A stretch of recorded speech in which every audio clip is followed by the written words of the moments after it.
Shout out to Rob Schneider for this tweet that he just put out the other day. I thought that this was pretty on point, so I'm gonna read this. It says, be careful of political parties that warn of a threat to democracy.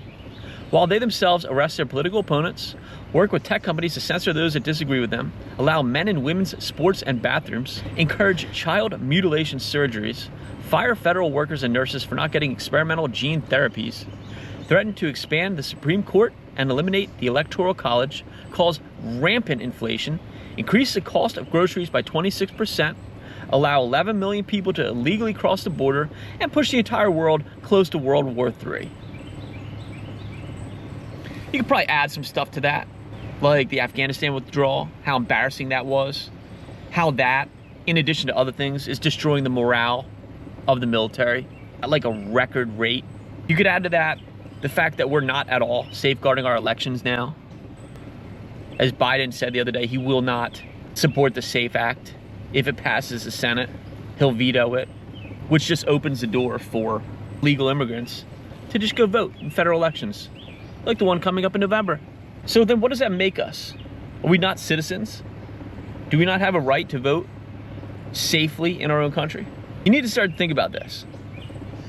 They're always on this line of Trump's a threat to democracy or whatever, that he's an existential threat to democracy. What does that even mean?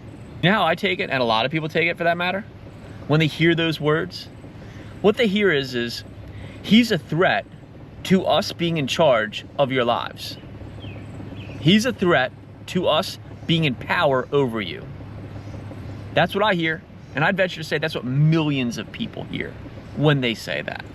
You've got a party that's actively trying to throw their political opponent, who's leading in the polls, into prison for the rest of his life for things that really aren't that serious in the grand scheme of things, especially when compared to a lot of what other people in politics have done over the years, both Republican and Democrat, I might add. This is stuff that like third world countries do. They just dream up crimes to sit there and tack on their political opponents and throw them in jail, get them out of the way that way.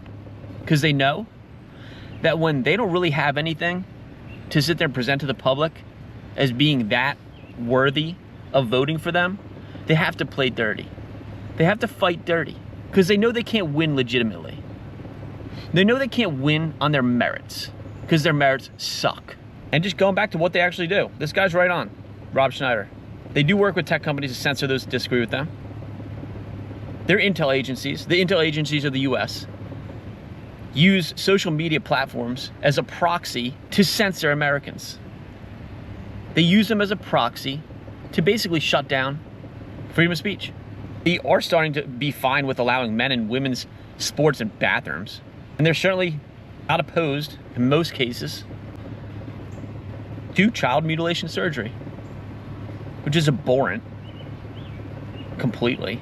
They did indeed fire federal workers and nurses for not getting certain things in their arms that they might have been morally opposed to for whatever reason, and which is becoming more and more apparent that said things are quite dangerous to your health in a lot of instances. They have threatened to expand the Supreme Court to just load up the Supreme Court with tons of new justices so they can have their way all the time. But no, they're the ones protecting democracy, you see. They've threatened many times to get rid of the Electoral College, which would make the whole middle part of the country just not even have any kind of a voice whatsoever. The vast swath of the interior of the country would have no voice in elections at all if they do that. Cost of living is absolutely out of control. It's Biden's White House that was in power when two major wars unfolded in Israel and Russia. The Russia-Ukraine thing especially is bad news, folks. If you really start to watch that and how that's starting to escalate, scary times, scary, scary times. If you haven't found God already, I recommend you find him. Start going to church. It could do wonders for your life, for a fact. Had I not found Jesus, I think I'd be dead by now for a multitude of reasons. So think about these things as we go into this election season.